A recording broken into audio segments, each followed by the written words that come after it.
The laboratory was a cathedral to precision. Light, pure and white, gleamed off polished chrome and immaculate glass. The only sound was the silent, rhythmic hum of machinery that cost more than a small country's GDP. It was a sterile world, scrubbed clean of all imperfection, which made the scene at its center an impossible paradox. Arthur Sterling, the billionaire titan whose face graced the cover of every business magazine, was on his knees. His tailored, $1,000 suit was creased against the sterile floor, his posture one of complete and utter surrender. His gaze was fixed upward, his eyes, usually sharp and cutting, now wide with a desperate, shattered disbelief. Standing over him was Samuel. His coat was worn, his face etched with the lines of hardship, his hands calloused and rough. He was an anomaly, a ghost of the outside world that had no place in this temple of wealth and technology. Yet, he held all the power. Between his thumb and forefinger, Samuel held a piece of metal so small it was barely a glint. A single, minuscule gear. He looked down at the broken man before him, not with pity or triumph, but with the calm, steady gaze of a master craftsman assessing a flawed design. "You were looking, but you weren't seeing, Mr. Sterling." Samuel's voice was quiet, yet it filled the vast, silent room. It was a voice accustomed to being ignored, now delivering an undeniable truth. He paused, letting the words settle. "You tried to force the mechanism to obey you. You bent it. You hammered it. You threw money at it. But the truth is, you were supposed to obey it." Arthur Sterling flinched as if struck. Humiliation. It was a feeling so foreign to him it was like a virus invading his system, shutting down every defense he had ever built. In that moment, he was not a billionaire. He was a failure.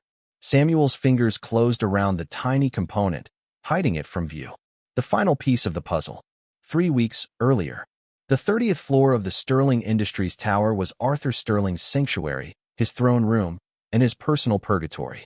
Sunlight, filtered through smart glass that adjusted its opacity with the precision of a Swiss timepiece, illuminated a space that was both minimalist and opulent. Walls of seamless glass offered a panoramic view of the city, a sprawling monument to the ambition Arthur had once embodied. But today, the view was a blur. His empire, built on innovation and unyielding control, felt like a cage. Arthur stood before a behemoth of polished steel and intricate brass, the Kronos Aeterna. It was more than a clock. It was a kinetic sculpture, a testament to complex engineering, a mechanical ode to his late wife, Eleanor. Designed to replicate the celestial dance of planets and time, it was meant to be his magnum opus, a symbol of his ability to conquer even the most intricate challenges. Yet, it lay inert, a magnificent, silent mockery of his genius. "It's been 3 months, Dr. Henderson." Arthur's voice, usually a calm, measured baritone, was a low snarl that vibrated through the hushed room. His chief engineer, a man in his late 40s with prematurely thinning hair and the perpetually worried expression of someone constantly bracing for impact, stood a respectful, yet terrified, distance away. 3 months since your A-team of world-class horologists started. 3 months since I poured another $50 million into this project. And what do I have to show for it? Dr. Henderson swallowed, his Adam's apple bobbing. "Mr. Sterling, the complexity, it's unlike anything ever built. The tolerances for the lunar phase mechanism alone are microscopic. Our simulations suggest a fundamental vibrational instability in the mainspring housing when the planetary gears engage. We've tried every alloy, every dampener, every computational model." Arthur cut him off with a dismissive wave, a gesture that could vaporize careers. "Computational models? I don't pay you to simulate, Henderson. I pay you to solve. This was designed to be perfect. My design. Your job was merely to assemble it. Or are you suggesting my design is flawed?" The insinuation hung heavy in the air, a threat veiled in corporate politeness. Arthur's face was a mask of cold fury, his eyes devoid of anything but relentless expectation. "No, Mr. Sterling, never. Your design is extraordinary," Henderson stammered, scrambling to recover. "It's just the physical manifestation, the material science at such a scale. Perhaps a redesign of certain microcomponents, a slight recalibration of the resonant frequency of the primary oscillator." "Recalibrate. Redesign." Arthur scoffed, turning fully to face the trembling engineer. We've already been through 200 iterations of microcomponents. 200. Do you know how much that costs? Do you know the waste involved? My time is not cheap, Dr. Henderson. My patience is not endless. And frankly, your excuses are becoming as repetitive as your failures. He gestured vaguely towards a large, sleek receptacle built into the wall. It resembled a high-tech chute. Another batch of your revolutionary, failed components went into the reclamation unit this morning. Millions, Henderson. Millions turned into scrap metal because your team lacks the vision, or perhaps the courage, to execute a perfect design. Henderson's shoulders slumped, defeated. He knew the drill. Arthur Sterling wasn't just criticizing his work. He was dismantling his confidence, piece by agonizing piece. It was a common occurrence in Sterling Industries, a public flaying, a ritualistic reminder of who wielded ultimate power. I need results, Henderson. Not more jargon. Not more excuses. I need this to work. It's Eleanor's legacy. It's my legacy. And right now, it's a monument to your incompetence. Arthur's voice dropped to a chilling whisper. Fix it. Or find another company to fail for. With that, Arthur turned his back, dismissing Henderson entirely. The engineer, his face pale and eyes downcast, silently retreated. As he exited, he passed Arthur's personal assistant, a young woman named Clara, who offered a sympathetic glance that Henderson barely registered. He was already planning how to tell his team they were back to square one, with the guillotine hanging ever lower. Arthur, left alone with the silent Kronos Aeterna, pressed his forehead against the cool steel. He closed his eyes, his breathing ragged. This wasn't just about the clock. This was about control. About a world where he could command every outcome, every detail. Yet, this one thing, this beautiful, intricate mechanism, defied him. It was a wound that festered, a constant reminder of his own limitations, and his inability to bring back the one thing he truly wanted, Eleanor. His cry for help was not a plea for assistance, but a frustrated roar against the universe itself, echoing unheard within the vast, sterile expanse of his own creation. The alley Samuel called home was a world away from the 30th floor, though it was separated by less than 100 yards of polished granite and manicured greenery. It was a space defined by scent and texture. The damp, sweet smell of decaying cardboard, the cold grit of the concrete that served as his bed, and the metallic tang of rain on rusty fire escapes. Here, time was not measured by the sweep of a second hand, but by the shifting angle of sunlight between the oppressive brick walls and the rhythmic roar of the garbage trucks. Samuel was a fixture in this landscape, as much a part of it as the discarded newspapers that whispered in the wind. To the executives who strode past the alley's mouth, their gazes fixed on some distant, profitable horizon, he was invisible. A problem to be ignored, a piece of urban decay. They did not see the quiet dignity in his posture, nor the keen intelligence in his eyes as he watched the world go by. His gaze was often fixed on the Sterling Industries tower, not with envy, but with the detached curiosity of an architect studying a monument. He saw its clean lines, its impossible height, and understood the ambition that had driven its creation.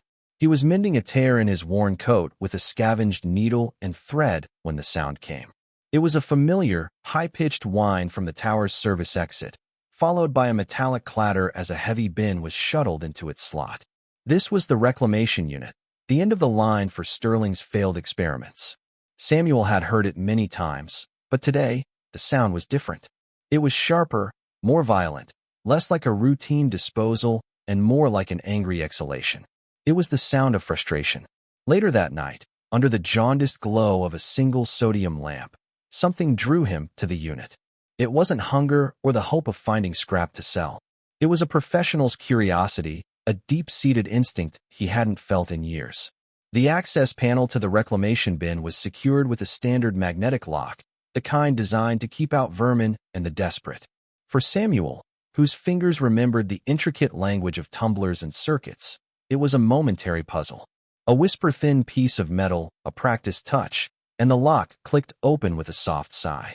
Inside, nestled amongst discarded prototypes and wiring, was a small, velvet-lined tray. It held dozens of gleaming, exquisitely machined components. Tiny gears with teeth like polished needles, impossibly small oscillators, and delicate counterweights made of a strange, iridescent alloy. They were failures, yes, but they were magnificent failures. To anyone else, it was a box of expensive trash. To Samuel, it was a page from a master's notebook, filled with crossed-out equations. He picked up a single component, a planetary gear no bigger than his thumbnail. He held it in his palm, the grimy calluses of his hand a stark contrast to the part's sterile perfection. He didn't need a magnifying glass. His eyes, trained by decades of peering into the hearts of complex machines, saw everything. He felt the weight, the balance. He ran a thumb over the teeth, sensing their precise, flawless cut. The manufacturing was perfect. The materials were flawless. But the design was fundamentally wrong. It was a mistake born not of incompetence, but of ego. The creator had designed it to fight gravity, to impose its will upon the laws of physics. But a truly great mechanism doesn't fight nature, it dances with it. This gear was too heavy by a fraction of a milligram on its outer edge, a tiny miscalculation that would create a harmonic imbalance when spun at high velocity. It would cause a vibration, a microscopic tremor that would cascade through the entire system, eventually leading to a complete shutdown. He could see it as clearly as if the machine were running in front of him. In that moment, he didn't see a broken part. He saw the arrogance of its creator. He slipped the gear into his pocket. Reaching into a pile of refuse, he pulled out a clean, flat piece of cardboard. From the pocket of his coat, he produced a small nub of charcoal, salvaged from a street artist's fire. With the concrete wall as his drawing board, he began to sketch. His hands, which had trembled from the cold moments before, were now impossibly steady. The lines he drew were clean, perfect, and imbued with an innate understanding of mechanics. He didn't just correct the gear, he redesigned the entire assembly it belonged to, altering the weight distribution, changing the angle of the teeth, creating a system that was not only functional, but elegant. The next morning, as the sun cast long shadows from the city's canyons, Samuel walked out of his alley. He didn't try to clean himself up. He knew that any attempt would be a transparent failure. He was what he was.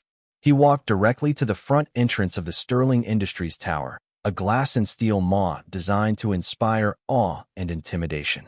The security guard, a large man in a crisp uniform, saw him coming and immediately stepped forward, his hand raised. "That's far enough. This is private property.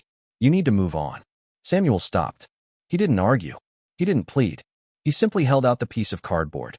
"Give this to Arthur Sterling," he said, his voice calm and even. "Tell him it concerns Kronos." The lobby of Sterling Industries was designed to communicate one thing: power. The ceilings soared 50 feet high, supported by columns of black marble veined with silver. The air was cool and smelled faintly of expensive leather and polished metal. It was a space so vast and immaculate that it made visitors feel small, insignificant, and thoroughly vetted. A man like Samuel, standing at its threshold, was more than an anomaly. He was a system error. The security guard, Marcus, looked at the piece of cardboard, then back at the disheveled man holding it. He saw the worn coat, the matted hair, the dirt etched into the lines of Samuel's face. It was a routine interaction, one he performed a dozen times a week. "Sir, I'm not going to give that to Mr. Sterling," Marcus said, his voice a practiced blend of authority and feigned politeness. "If you don't leave the premises, I'll have to call the police." Samuel didn't move. His gaze was steady, his expression unreadable. "It's important. He'll want to see it.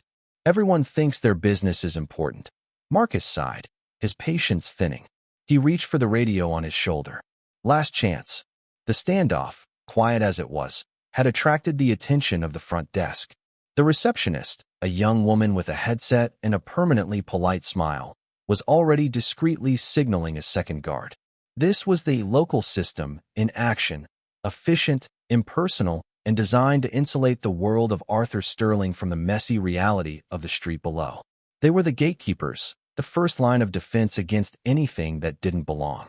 The second guard arrived, his presence doubling the silent pressure on Samuel to evaporate. But Samuel held his ground, his eyes still fixed on Marcus, the piece of cardboard held out like an offering. Meanwhile, 30 floors up, Arthur Sterling was watching. He wasn't watching them specifically. His office was equipped with a custom security interface, a mosaic of dozens of silent video feeds from around the building. It was usually just background noise, a visual hum that assured him of his control over his domain. He was about to turn away when a flicker of movement at the main entrance caught his eye. He saw the guards, the ragged figure, the familiar posture of a routine ejection. It was nothing, and yet, he zoomed in. He couldn't hear the words, but he saw the object in the man's hand. A dirty piece of cardboard. It was pathetic, but as the camera refocused, it caught the markings on its surface. They weren't a madman's scrawls. They were lines. Clean, precise, geometric lines. They looked like a schematic. Arthur's finger hovered over the console. This was ridiculous, an irrational impulse. But something in the purity of those hand-drawn lines, a certain confidence in their geometry, resonated with the part of him that was a designer, an engineer, a creator. It was the same language he spoke. He pressed the intercom button that connected directly to the head of his security detail. The man at the front entrance. The homeless man. Bring him up to my office. There was a moment of stunned silence on the other end. Sir, did you say bring him up? That's what I said, Robert. Don't make me repeat myself. And bring the piece of cardboard with him. Now, down in the lobby, Marcus's radio crackled. He listened, his eyes widening in disbelief. He looked from his radio to Samuel, his entire perception of the situation short-circuiting.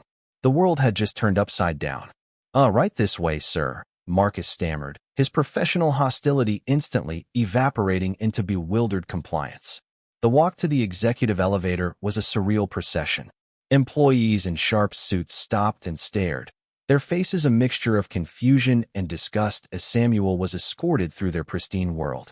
He left a faint trail of dust and the scent of the alley on the conditioned air. He ignored them all, his focus entirely inward. He was no longer a homeless man. He was a craftsman, on his way to a consultation. The elevator ride was silent. The guards stood stiffly, avoiding eye contact, as if proximity to Samuel might be contagious. The elevator ascended with impossible speed and silence, a vertical launch into another reality. When the doors opened onto the 30th floor, Samuel stepped out into the quiet, sunlit world of Arthur Sterling. Clara, Arthur's assistant, was waiting. Her professional smile was strained, her eyes unable to hide her shock. Mr. Sterling will see you now, she said, her voice a little too high. She led him into the office, the thick carpet silencing his footsteps. And there, standing before the magnificent, dead machine, was the billionaire himself.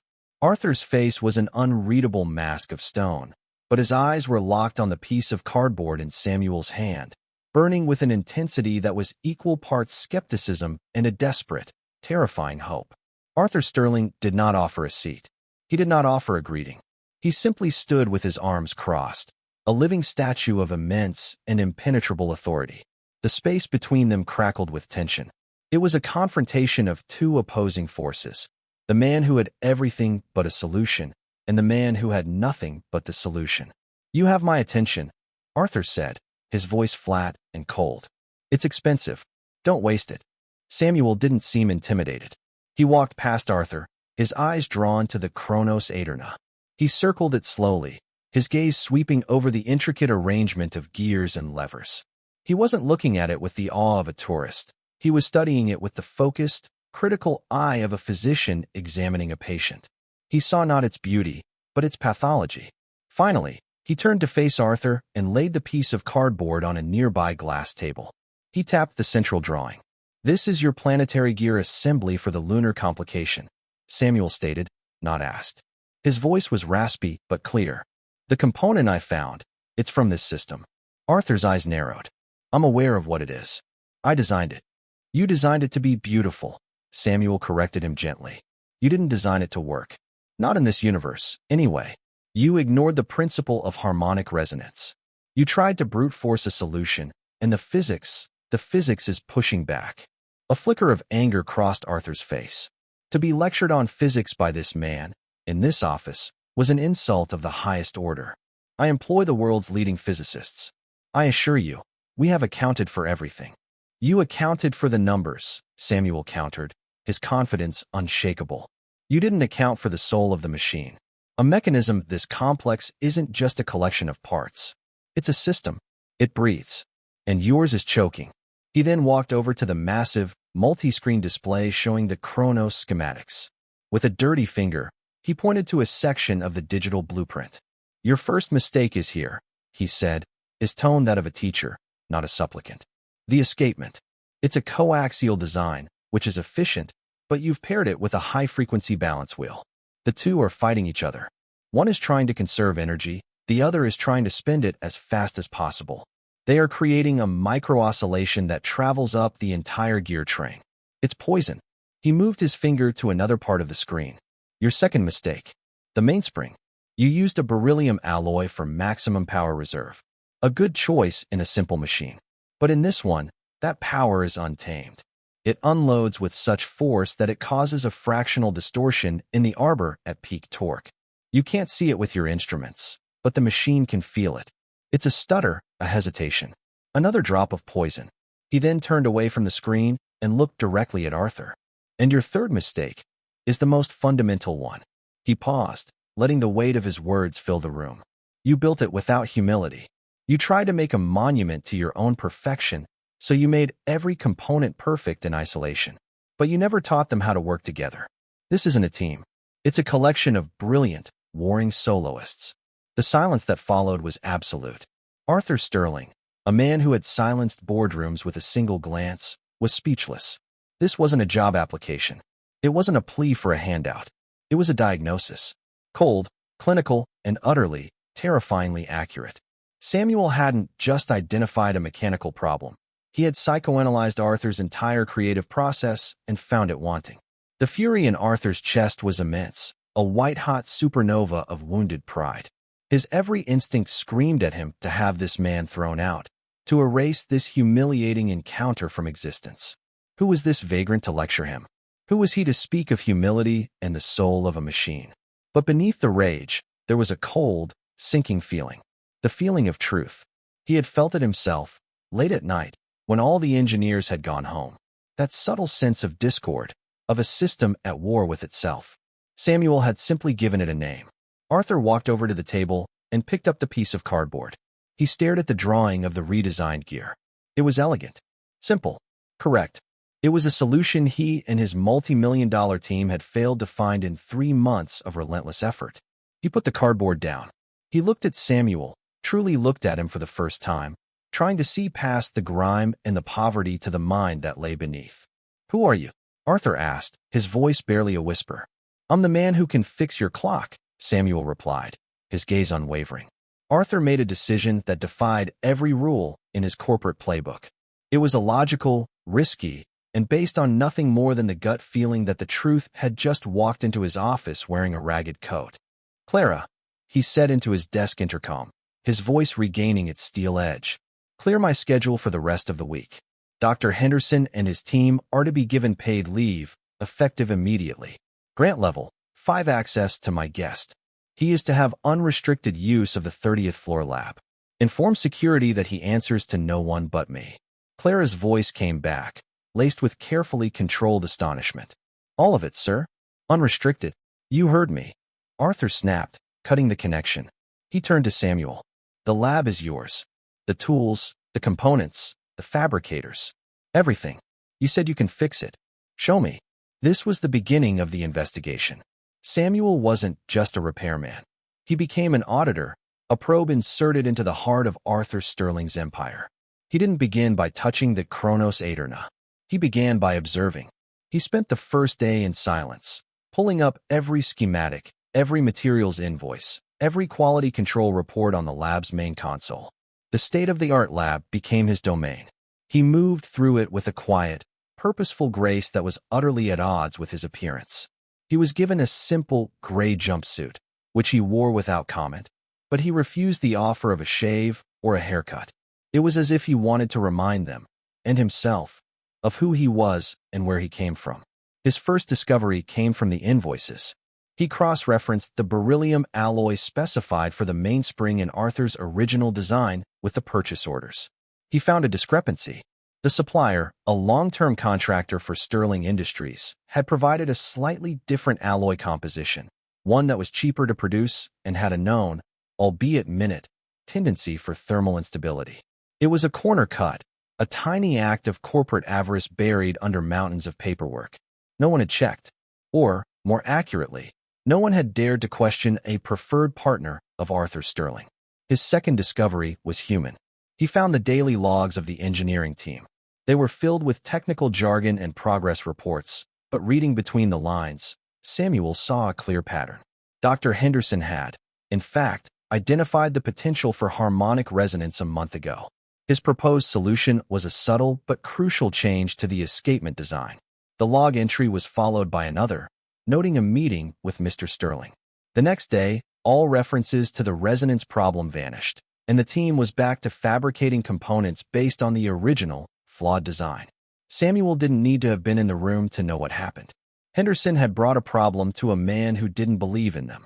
He had suggested a flaw in a design that was supposed to be perfect, and he had been silenced, not by a direct order, but by the overwhelming pressure of Arthur's unyielding will. The system wasn't designed to find truth, it was designed to please the king. For 3 days, Samuel worked. Arthur watched him, mostly in silence, from a chair in the corner of the lab. He watched as Samuel used a high-precision lathe not to create new parts, but to modify existing ones, shaving off micrograms of metal with a surgeon's touch. He watched as Samuel bypassed the automated assemblers and put the escapement mechanism together by hand, using a set of simple, old-fashioned tools he'd requested from the building's maintenance department. The engineers and staff who passed by the glass walls of the lab would whisper. They saw the strange, silent man working on their failed project while the billionaire founder watched like a hawk. They saw their own failures being systematically dismantled and corrected by an outsider who had, just days ago, been sleeping on the street. It created a quiet panic. Samuel's presence wasn't just a threat to their project. It was a judgment on their entire way of working. He was exposing the rot that had set in, the fear, the sycophancy, the blind obedience to a brilliant but tyrannical leader. On the evening of the third day, Samuel made his most damning discovery. He was examining the central housing for the gear train under a powerful electron microscope when he found it. A hairline fracture, almost invisible, near a critical mounting point. It was a stress fracture, caused by the constant, microscopic vibrations he had diagnosed. He called Arthur over. He showed him the image on the screen, a tiny, jagged line that represented the sum of all their errors. "This is what you couldn't see," Samuel said quietly. "This is the sound of a machine at war with itself. Your engineers were too afraid to tell you the design was flawed. Your supplier was too greedy to give you the right materials. And you were too proud to listen." Arthur stared at the screen, his face pale. The fracture was more than a mechanical failure. It was a symbol of his own broken system. Every word Samuel spoke was true. He had built an empire of fear, not collaboration. He had surrounded himself with echoes, not advisors. This strange, silent man hadn't just come to fix his clock. He had come to dismantle his world. And Arthur Sterling, for the first time in his life, had no idea how to put it back together. Seeing the fracture on the screen was like a key turning in a lock for Arthur. The problem was no longer theoretical. It was a physical, undeniable flaw. But Samuel's words, "too proud to listen," had struck a deeper, more personal chord. The accusation echoed in the vast emptiness of his accomplishments. That night, sleep offered no escape. The image of the fractured metal and the quiet, damning words of the homeless man replayed in his mind. He arrived at the tower before dawn, driven by a restless, gnawing unease. He found Samuel asleep on a cot they had brought into the lab, a simple blanket pulled over his jumpsuit. Even in sleep, the man seemed self-contained, a closed system. Arthur felt a strange, unsettling mix of resentment and grudging respect. He had invited this man in to fix a machine, but instead, Samuel was holding up a mirror, and Arthur did not like the reflection. Who was he? The question from their first meeting returned, now more urgent than ever. It was no longer enough to know he could fix the clock. Arthur needed to understand the source of his quiet, unshakable authority. He retreated to his office, the impulse to discredit Samuel, to find a flaw, to regain a sense of control, now overwhelming him. He activated his console and placed a call to Robert, the head of his security detail. "I want to know who he is," Arthur commanded, his voice low and firm. "The man in the lab. I want everything. His name, his history, where he came from. Use whatever resources you need. I want the file on my desk by noon. It was a gross violation of privacy, a use of power Arthur typically reserved for corporate takeovers and vetting high-level executives. But this felt just as critical. He was dissecting a rival, even if that rival was a penniless vagrant. By 11 a.m., the encrypted file appeared on his private server. The subject's name was Samuel Jones. Arthur opened it, and as he began to read, the sterile quiet of his office seemed to grow heavy, suffocating. The report was a story of a life systematically dismantled. Samuel Jones was not a vagrant by trade. He was a ghost. 20 years ago, he had been a master watchmaker and mechanical engineer, spoken of in hushed, reverent tones in the niche world of horology. He didn't have a PhD from a prestigious university. He was a prodigy, a third-generation craftsman who had learned his trade at his father's workbench. His small, independent workshop, Jones & Son, was renowned for creating some of the most innovative and beautiful mechanical movements in the world. He was an artist, a purist, a man who saw the soul in the machine. Then came the partnership. A large, aggressive luxury conglomerate, Prestige Holdings, had approached him. They wanted to mass-produce a simplified version of one of his patented escapement designs. The CEO of Prestige, a ruthless titan of industry named Marcus Thorne, had wooed Samuel with promises of creative freedom and endless resources. Samuel, a craftsman and not a businessman, had agreed. The report detailed what happened next with chilling, clinical precision. Prestige Holdings had systematically stolen his patents, reverse-engineered his proprietary techniques, and then buried him in a series of frivolous, impossibly expensive lawsuits. They accused him of breaching his contract, of industrial espionage, of stealing his own work. Marcus Thorne, a man with a reputation for corporate brutality, had made it his personal mission to crush the small artisan who had dared to stand up to him. Samuel had fought back.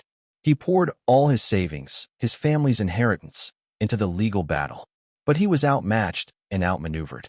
He lost his workshop, his home, and, in the crushing aftermath, his wife, who left him, unable to bear the weight of his obsessive, losing battle. The final blow came when his son, despondent over their family's ruin, died of an overdose. The timeline was stark. Within 5 years, Samuel Jones had gone from being a celebrated genius to a broken, penniless man, erased from the industry he had helped to build. Marcus Thorne had not just defeated him, he had annihilated him. Arthur leaned back in his chair, his breathing shallow. The name Marcus Thorne was familiar. He was a competitor, a peer, a man he'd shared drinks with at galas. A man just like him. He scrolled through the last pages of the report, which detailed Samuel's life on the streets. Years of quiet anonymity, of living in the shadows of the very corporate towers that housed men like Thorne. He hadn't fallen into despair and addiction. He had simply endured. Arthur closed the file, but he couldn't close his mind to what he had read. He looked through the glass wall of his office towards the lab. He saw Samuel, now awake, meticulously cleaning a component with a chamois cloth, his focus absolute, as if the world outside that tiny piece of metal ceased to exist. This was not a man broken by poverty. This was a man who had been deliberately, systematically destroyed by a person wielding the same kind of power Arthur wielded every day. Samuel's quiet confidence wasn't arrogance. It was the bedrock of a man who had lost everything but his own intrinsic worth. His ability to see the flaws in the Chronos Aeterna was not just a technical skill.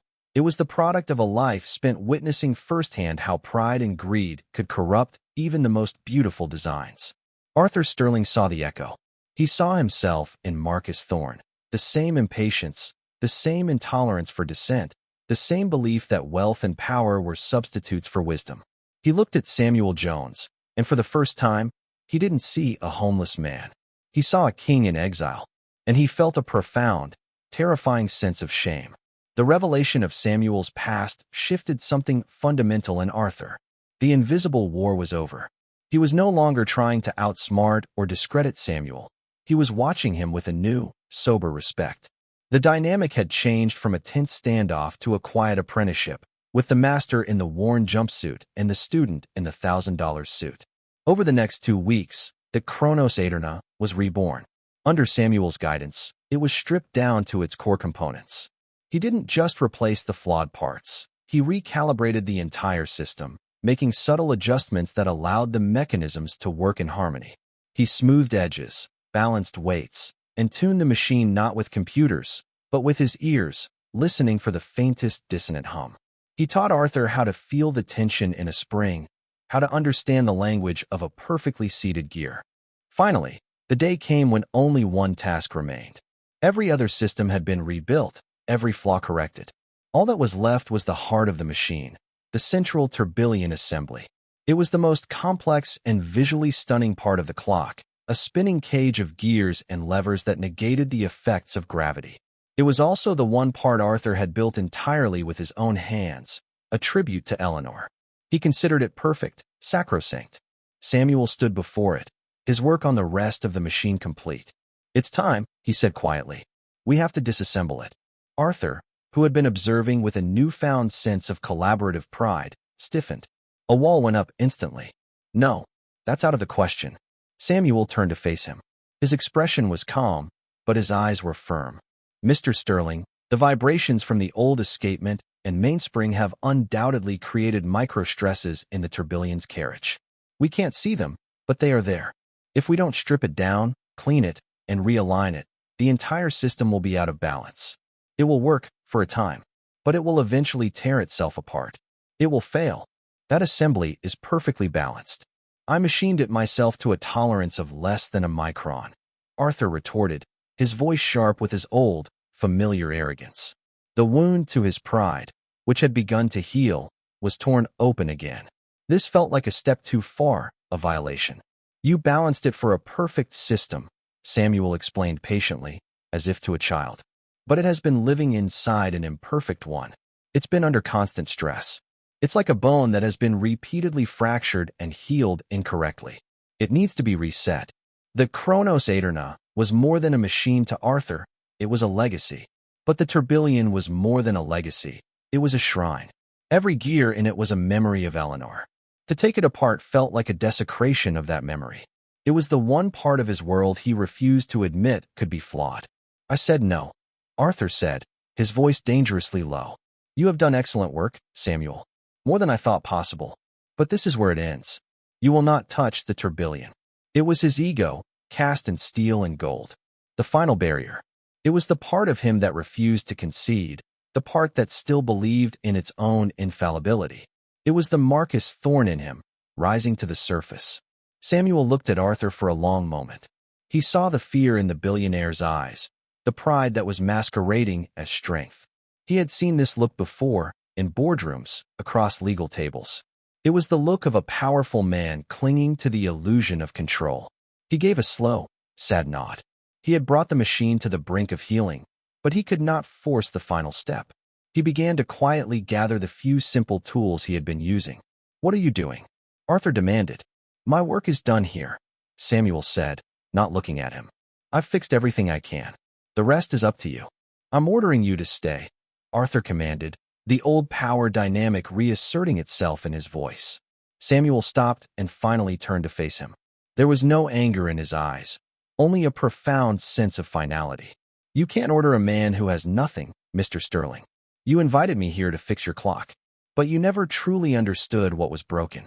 With that, Samuel Jones placed his tools neatly on the workbench, turned, and walked out of the lab. He didn't look back. The automatic doors slid shut behind him, leaving Arthur Sterling alone with his magnificent, beautiful, and fatally flawed creation. The silence in the room was deafening. For a long time after Samuel left, Arthur did not move. The silence in the lab was a physical weight. It was filled with the ghost of Samuel's final words. "You never truly understood what was broken." Defiance, cold and hard, rose in his chest. He would prove him wrong. He would fix it himself. He was Arthur Sterling. He had built cities of glass and steel, forged a global empire from lines of code and molten silicon. He would not be defeated by one arrogant old man and a collection of gears. He strode to the Chronos Aeterna, his movements sharp and aggressive. He activated the console, bringing up the schematics for the tourbillon. He would run a diagnostic, find the phantom microstress himself, and correct it with the surgical precision of his multi-million-dollar fabrication tools. He didn't need Samuel's mystical intuition. He had data. He had technology. He initiated a high-frequency resonance scan, a delicate procedure. The machine whirred to life, sending targeted vibrations through the assembly. On the screen, a 3D model of the tourbillon rotated, lines of green code indicating structural integrity. For a moment, everything was perfect. A grim, triumphant smile touched Arthur's lips. He was right. There was nothing wrong. Then, a flicker of red appeared on the screen. A single point of stress. Before Arthur could react, the red line branched out, a spiderweb of digital cracks spreading across the model in an instant. It was accompanied by a sound. It started as a high-pitched whine from deep within the machine, a sound of metal under an unbearable strain. Arthur's eyes darted from the screen to the tourbillon itself. He saw the spinning cage begin to wobble, its graceful, hypnotic dance turning into a violent, erratic shudder. He scrambled for the console, his fingers flying across the keypad to initiate an emergency shutdown. But it was too late. With a sound like a gunshot, something inside the central assembly snapped. Crack. The tourbillon ceased. The entire mechanism, all of Samuel's painstaking work, came to a grinding, shuddering halt. A single, perfectly machined gear, fractured by the shock wave, popped from its housing, fell through the intricate web of machinery, and clattered onto the polished floor. Silence. The hum of the lab systems seemed to rush in to fill the void left by the dead machine. Arthur stared at the carnage. He had not just failed to fix it, he had destroyed it. He had taken all of Samuel's patient, healing work and, in one single, prideful act, had shattered it. The broken gear on the floor was a reflection of his own soul. His legacy was not a working masterpiece, but a pile of expensive, broken junk. The rage, the pride, the defiance, it all evaporated, leaving behind a cold, hollow emptiness that was more terrifying than any anger. He finally understood. Samuel hadn't been judging the machine. He had been judging him, and he had been right. He slowly sank to his knees, the smooth, expensive fabric of his suit bunching around him. The carefully constructed world of Arthur Sterling, a world of control and power and infallibility, had just been reduced to rubble. He reached for his phone, his hand trembling. He found the contact for the front gate security. "Find the man who just left," he said, his voice a choked, broken thing. "Find Samuel Jones. Tell him I need him. Tell him I'll give him anything." An hour later, the lab door slid open. Samuel stood there, his expression unchanged. He looked at the dead machine, at the broken gear on the floor, and then at the shattered billionaire kneeling before it. Arthur looked up, his eyes filled with a desperate, humiliating clarity. The prologue scene was now reality, but filled with the crushing weight of context. "You were looking, but you weren't seeing, Mr. Sterling," Samuel said, his voice quiet, holding no trace of triumph. He walked over, picked up the tiny, fractured gear, and held it between his thumb and forefinger. "You tried to force the mechanism to obey you," he continued, his gaze steady and clear. "But the truth is, you were supposed to obey it." In that moment, Arthur Sterling finally broke. The pride was gone, replaced by a raw, desperate plea.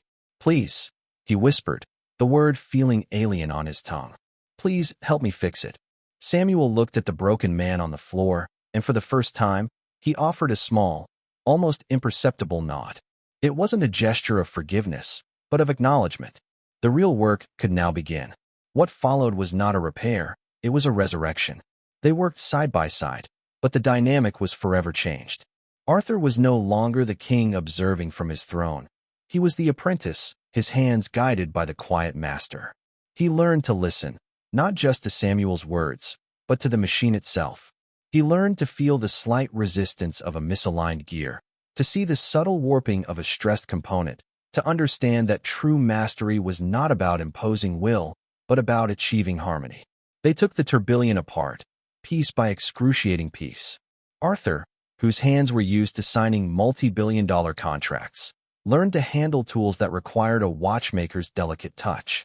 Under Samuel's tutelage, he polished away the microscopic burrs left by the stress fracture and recalibrated the assembly, not to the cold perfection of a computer model, but to the living, breathing reality of the physical mechanism. He was not just fixing a clock, he was performing an act of penance. 2 days later, the final piece was set in place. With a gentle nudge from Samuel, Arthur himself set the balance wheel in motion. A soft, rhythmic beat filled the lab. Tick, tock, tick, tock. It was the sound of a heart starting again. The sound of harmony. The hands of the Kronos Aeterna began to sweep across its face. The planetary gears began their silent, celestial waltz, and the tourbillon spun in its cage. A perfect, mesmerizing dance. It was alive. Arthur stared at it, his eyes wet. The rhythmic sound was the most beautiful thing he had ever heard. It was the sound of his pride being broken and remade into something better, something true. He turned to Samuel, who was watching the machine with a quiet, paternal satisfaction. Arthur's mind, conditioned by a lifetime of transactions, immediately went to payment. He would give this man anything, a fortune, a new life. Clara is drawing up the papers, Arthur said, his voice thick with emotion. A trust, $20 million. A penthouse apartment. Whatever you want. Name it, it's yours. Samuel listened, then slowly shook his head. I lost one fortune, Mr. Sterling. I have no desire for another. Arthur was stunned into silence. Then what? What can I possibly give you? Samuel looked away from the clock and met Arthur's gaze. I want 3 things, he said. First, there's an old, abandoned clock workshop on Elm Street, in the old industrial quarter. The building is scheduled for demolition. I want you to buy it and give me the deed and the keys. It's all the home I need. Second, he continued, this machine, it will need to be maintained, serviced by someone who understands it. I want a lifetime contract to be its sole custodian, not as your employee, as its caretaker. He paused, and his final request was delivered with a quiet, unshakable gravity. And third, you will create a foundation, the Jones and Son Foundation for Artisans. It will be funded by you, but run by an independent board. Its mission will be to find and support gifted craftsmen and women who have been crushed by the world. People who have the talent, but not the power. You will give them workshops, tools, and a second chance. You will give them what was taken from me. Arthur listened, and with each request, he felt not a sense of being transactional, but a sense of profound, humbling purpose. This wasn't a payment. It was a path to redemption. It was a set of instructions on how to fix not just the clock, but himself. Yes, Arthur said, his voice cracking. Yes, of course. It's done. Fade to black. Text on screen. 6 months later. The final scene. The workshop on Elm Street is no longer abandoned. The old brick has been restored, the large windows letting in the warm afternoon light. Inside, the space is filled with the scent of oil and old wood. It is a sanctuary of gears, lathes, and workbenches. Samuel Jones, dressed in a simple but clean work apron, stands before a young apprentice, a woman in her early 20s. He is guiding her hands as she works on a delicate pocket watch movement. He is patient, his voice a low, encouraging murmur. He is no longer a ghost in an alley. He is a master in his element, passing on his legacy. The bell on the workshop door jingles. Arthur Sterling enters, dressed not in a suit, but in casual clothes. He looks older, but the hard, brittle edge is gone from his eyes, replaced by a quiet calm. He doesn't speak, not wanting to interrupt the lesson. He simply leans against the doorframe, a small, genuine smile on his face. He looks at Samuel, the teacher. He looks at the young apprentice, the future. And behind them, on the wall, hangs a large, framed photograph.